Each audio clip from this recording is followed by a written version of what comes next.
Welcome to another episode of Astral Auto Repairs. Can you dig it? Alright, check it out. Guys, girls, what we have here is a 2001 Infiniti I30. Customer's complaint, the infamous check engine light. Here in North Carolina, if your check engine light is on, you cannot get your car registered. Check that out. You can't get it registered, so you got to put that car down. So car's running because it got a little battery was dead, so we got it running. So and hopefully we can still pick up the codes on it. So without hesitation, let's get us now check this out, guys. I'm gonna be straight up with you. Only 25% of the time you're gonna need a high-end diagnostic machine. Other than that, majority of that comes from up here in your mind. And the rest of it you can use these little handheld. And I'm gonna show you right now, and I have been proving to you. You look at any of our videos with the check engine light. I've always used the Actron, and if I had to, on rare occasions, I pull out the Vantage Pro. So, without hesitation, let's grab our Actron, hook it up, let's see what this check engine light is on for. Alright, let's get to it. Alright, here we are. Now, as you can see, the door panel and everything is off of this car. Check out the other video that should be right along with this one somewhere. We are doing the window motor. So we gotta get the window, waiting for the window motor to come down. But in the meantime, gotta check engine light. So I figured it'd be best to do it in two separate videos.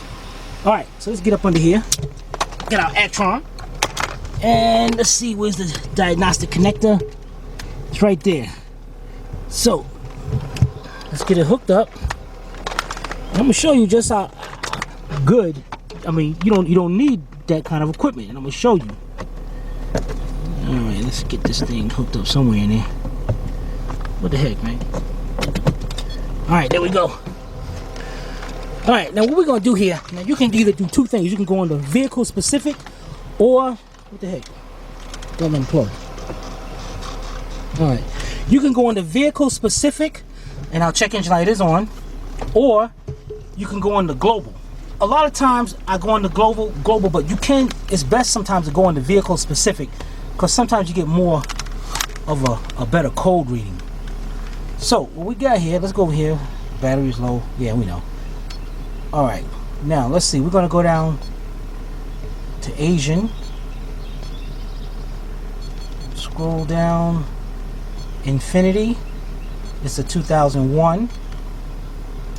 It's the I30 3.0, and we're going to keep that. Check out the codes, diagnostic codes, read codes. It's attempting, and the only thing it's doing right now, attempting to link up, finding the right phone number, the correct phone number that communicate with this vehicle. In a few minutes, it's going to say linked, and it's ready to go. I hope. Make me like a fool, man. So, there we go. Alright, communicate, hit enter. Alright, one code. We got a P0430. Catalyst efficiency below threshold, bank 2. Now, let me set this down, and what I'm gonna explain to you what that code means. And you can't, a lot of times these shops and places are gonna rip you off and try to tell you need an O2 sensor or something. And I'm going to tell you why they say that, which is really dumb, because there is a code for an O2 sensor. It would throw a code for an O2 sensor. This is specifically catalyst efficiency. And I'm going to tell you, well, I'm not going to tell you that. That's illegal. So let me be right back. We're going to explain to you what this code is. All right, we'll be right back. All right, class is now open. All right, this is the easiest way to explain this to you. If this wall is the engine, and you got the exhaust pipe coming down, this vent's going to represent the catalytic converter. Then you got the rest of the exhaust pipe going out into the air. You got an oxygen sensor. Now remember, you got this pipe right here going to the cat. So you got an oxygen sensor right here, and you got one right here. Now this first oxygen sensor senses all the hydrocarbons, carbon monoxide, whether the engine's running rich, lean. It senses all that. Sends the information to the computer. The catalyst converter job is to burn all that up. And then the last, get it out and get it into the atmosphere. Now, being that the catalyst converter burns all that up, the first O2 sensor is going to sense high hydrocarbons and carbon monoxide. The second one, if the cat does its job, the reading should be a lot lower. If the computer senses that the reading is the same on both of these, that means that cat's not getting hot enough, it's not doing its job, and those gases are going into the ozone layer, and the EPA doesn't want that, and that's why they put this part of the check engine light. That's what's called a bad catalyst efficiency. The efficiency of the cat is no good. Now, a lot of these shops out here will tell you, well, it's probably one of the O2 sensors are going bad. Maybe it's sluggish. That's dumb, because the computer throws a code for an O2 sensor slow response. That means the computer's saying, hey, that thing is not switching as fast as it should. So it's going to throw a code. So you're wasting your money. Get the cat. All right? There's no questions, if, ands, or but about it. It's the catalytic converter. Now, what makes a catalytic converter go bad?